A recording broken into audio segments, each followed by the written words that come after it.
যারা নামাজ পড়ো না, মনে রেখে দিও, মসজিদের সাথে তোমার সম্পর্ক তোমার হয় নাই, তুমি জান্নাতের দরজাও তুমি খুলতে পারবা না।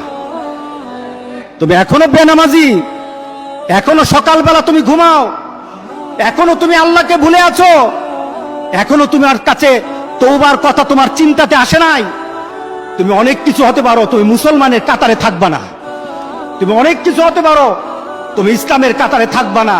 আমার মাবুদ আমাদের প্রতি রাগ করে আছে, আমাদের মাবুদ আমাদের প্রতি রাগ করে আছে।